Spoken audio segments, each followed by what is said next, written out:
Hi, I'm doctor Gayathri Kameswaran.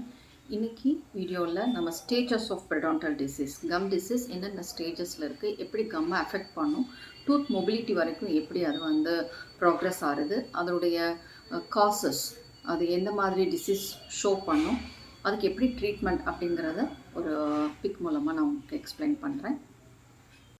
பெரிடான்டல் disease, gum disease எப்படி வருதுன்னு பார்க்கலாம். இது ஹெல்த்தி கம்ஸ். இது ஆரம்ப நிலையில் வரக்கூடிய ஜிஞ்சவைட்டிஸ். எல்லா பல்லும் காரம் இல்லாமல் தான் மேல் சர்ஃபேஸில் தெரியும். பட் நம்ம டீப்பாக எக்ஸாமின் பண்ணும்போது காரம் எல்லாமே ரூட் சர்ஃபேஸில் தான் இருக்கும், அதாவது கம் அட்டாச் பண்ண அந்த பொசிஷனில். ஸோ இது அப்படியே ஆழமாக போக போக இந்த கம் வீக்கன் ஆகி ஒரு கேப் ஆகிட்டு இது பாக்கெட்னு சொல்லுவோம் இந்த சந்தை. அப்போ அழுக்கு இன்னும் கொஞ்சம் இந்த ரூட் சர்ஃபேஸில் படிய ஆரம்பிச்சிருது.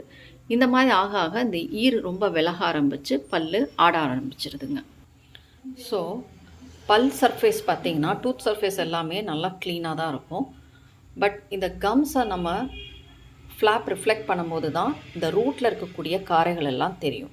இதை தான் நம்ம ஃப்ளாப் சர்ஜரியில் பண்ணுவோம்.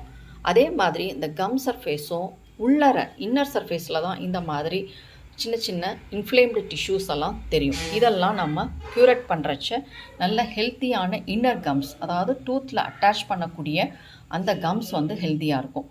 இதில் நமக்கு தேவைப்படும் போது இந்த மாதிரி நம்ம போன் கிராஃப்ட்டு அந்த போனில் ப்ளேஸ் பண்ணிவிடுவோம். எல்லா ப்ரொசீஜர் முடிஞ்சதுக்கப்புறம் அந்த ஃப்ளாப்பை நம்ம சூச்சர் பண்ணிவிட்டு இந்த மாதிரி பெரிடான்டல் பேக் ப்ளேஸ் பண்ணிவிடுவோம்.